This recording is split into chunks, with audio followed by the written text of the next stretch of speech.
Yo, here we are with Fast X. Can you believe where we are with this franchise? I mean, who would have thought 20 something years ago with the original Fast and the Furious movie about an undercover cop chasing down some DVD player smugglers that it would come to this? 10 films in the franchise, a couple of billion-dollar movies in the franchise. I'll admit I'm a fan of the Fast and the Furious movies. Yeah, not every single one was, a great film, but they all had at least a decent level of entertainment that I could live with and that I could enjoy.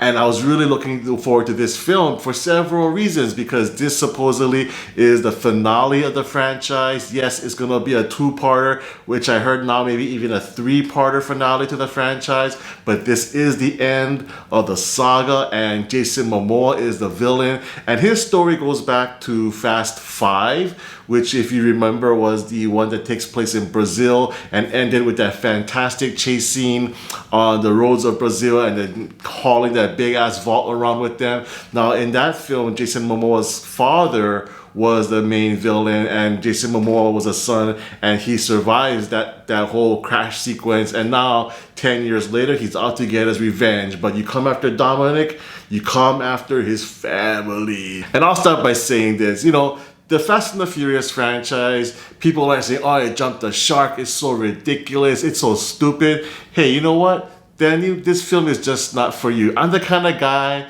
I'm pretty dumb. When I watch a movie, I'm like, oh, that girl jumped off that car, that guy caught her in midair and fell another car, and they're right. That can happen. Oh, that car is battling a nuclear submarine. That can happen. That cars are going to space. That can happen. If you're a badass, and this crew is badass, so yeah, shit, why not? If you can really just get immersed into these movies and believe that the world they're creating and take it for what it is, yeah, they're enjoyable, man. Just sit back and have a good time with it. And that's how I look at these movies, and I do. I have a great time with them.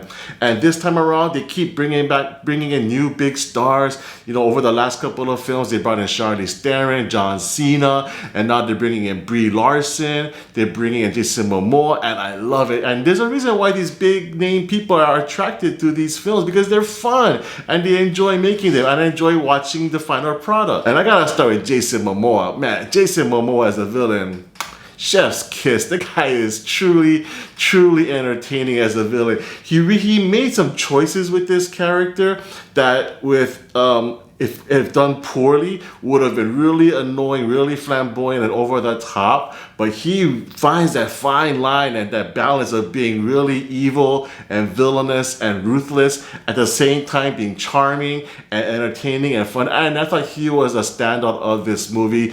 Jason Momoa, he's always that kind of stoic, kind of, like really gritty, tough guy kind of character. And don't get me wrong, he is really ruthless in this film as the villain. You are legitimately scared of him and what he can do to you. But at the same time, you just laugh at it as well. And I thought he did a great job as a villain, and I look forward to him in the next installments as well. As for Dominic, Vin Diesel, and his family, they kind of take the Avengers Infinity War approach to this movie, where they split up and have their own little adventures on the side, and assumingly they will meet up in the next film and join together and have this big epic battle. So the crew, or the family, if you will, is only really together for like the first act of this movie, which is a great action sequence that takes place in Rome with this huge Indiana Jones bomb ball thing rolling down the city. That was really, really well done. But after that, they all split apart, and it worked for me. It wasn't as distracting as I thought it might be with all these different storylines going on. It kind of worked, as did Avengers Infinity War. Now, I'm not saying this film is as good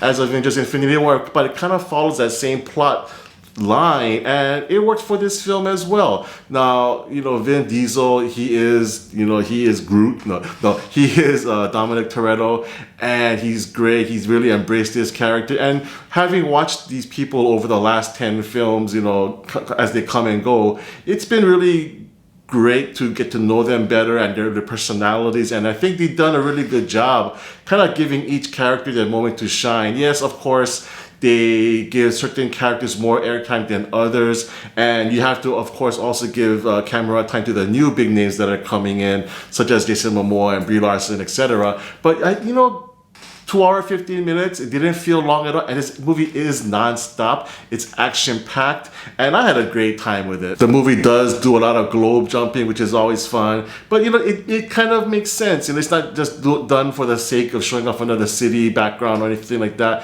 I think the story, for the most part, worked for what the story is supposed to be, and I'm really looking forward to the next film. And this film does have surprises, which really, you know, make me happy. And the final scene of the movie, I'm like, I left the theater so happy. I can't spoil what it is, but I'm like, I almost applauded, and it was so great.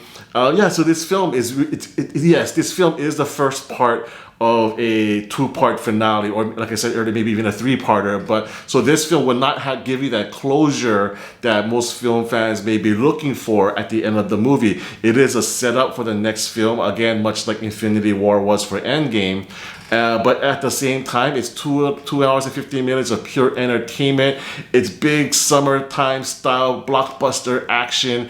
I loved it. The action sequences were great. I was a little nervous about director Louis Leterrier taking over this film from Justin Lin, because Justin Lin has proven that he is the director of this franchise, having brought the franchise back, starting with Tokyo Drift and directing 4, 5, and 6, I believe. So he was originally the director for Fast 10, but he had creative differences and he left. They brought in Louis Leterrier, so I'm like, he's done some decent action films, but nothing really groundbreaking in my opinion. He done Now You See Me, Transporter 1 and 2, etc. So like, I thought it was kind of a safe choice, but now having seen the film, I really admire what he was able to do with this big budget, and the camera work, the editing, the choreography, it's all really great. So you know what, if you're not a hater of the franchise, if you just want to have a great time with great blockbuster summer star action, this is the film for you. Watch it on the big screen, and again, if you're a fan of the franchise like me, you're gonna really enjoy this movie. So for me, Fast X gets an